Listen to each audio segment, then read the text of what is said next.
What is the real military purpose of the United States in Africa if the United States puts troops in Nigeria? Welcome, ladies and gentlemen. Join me today. When Donald Trump publicly threatened military action against Nigeria, he framed it as a defense of religious freedom, a response to the alleged mass slaughter of Christians. The message was blunt, moralistic, and calculated to resonate deeply with his domestic political base. By invoking faith, Trump positioned the United States not merely as a superpower, but as a self-proclaimed guardian of global Christianity. Yet beneath this moral veneer lies a more complex political reality. Religion in this context functions less as a cause and more as a strategic instrument in Washington's global narrative. To understand this, we must first strip away the emotional language and look at the facts. The violence in Nigeria's northern and central regions is not one-dimensional. Both Christians and Muslims have suffered from extremist attacks, communal disputes, and resource conflicts. The data from humanitarian organizations show that the majority of casualties result from overlapping crises, climate-induced land scarcity, economic inequality, and the collapse of rural governance rather than a systematic campaign of religious persecution. Extremist groups like Boko Haram and ISWAP certainly exploit sectarian identities, but the drivers are political, socio-economic, and environmental at their core.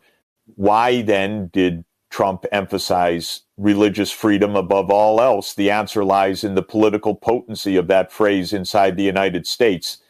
Among his evangelical and conservative supporters, defending Christians abroad has long been a rallying cry, one that fuses faith, nationalism, and foreign policy into a single moral mission. By adopting that frame, Trump achieves three objectives at once. First, he appeals to his domestic base by appearing morally resolute. Second, he reasserts a post-Cold War pattern in U.S. diplomacy, where humanitarian or moral claims are used to justify geopolitical intervention. And third, he gains a low-cost platform to pressure Nigeria's government without formally declaring a strategic motive like oil or great power competition. This tactic mirrors previous moments in U.S. Foreign policy, human rights in the Balkans, democracy promotion in Iraq, or women's protection in Afghanistan, noble words masking complex interests. In each case, Washington employed a moral narrative to legitimize power projection. Nigeria now becomes the latest stage where moral symbolism and material interest intersect.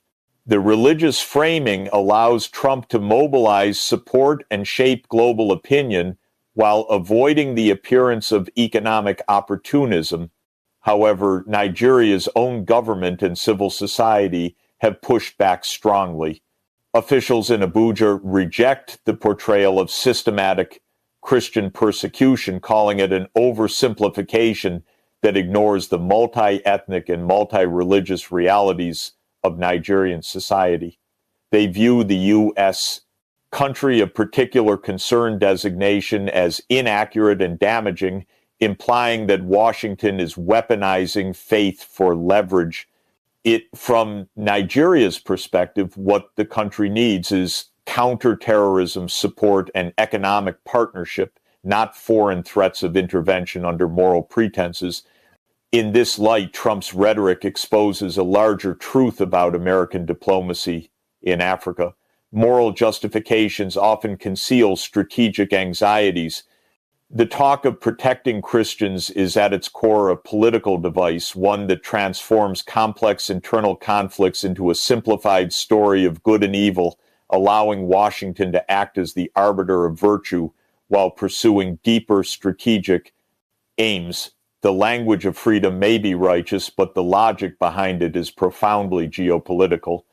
Behind the moral facade of defending religious freedom lies the enduring logic of realpolitik resources, trade routes, and influence. Nigeria is not only Africa's most populous nation, but also its largest oil producer, a critical supplier to both European and North American markets. The country exports nearly 2 million barrels of crude oil daily and holds immense untapped reserves of natural gas, uranium, and emerging rare earth minerals.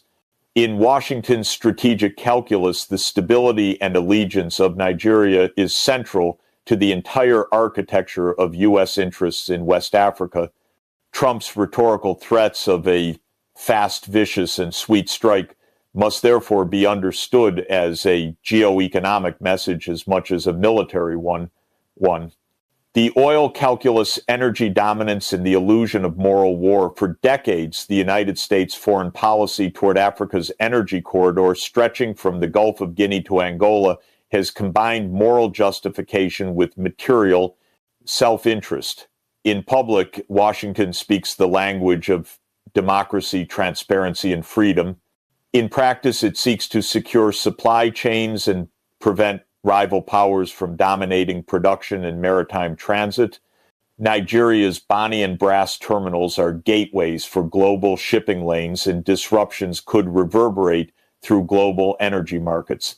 Trump's threats thus serve a dual audience. To Americans, he appears as a defender of moral order. To investors, he signals that Washington remains the ultimate guarantor of energy stability. In moments of volatility, oil traders respond less to the content of U.S.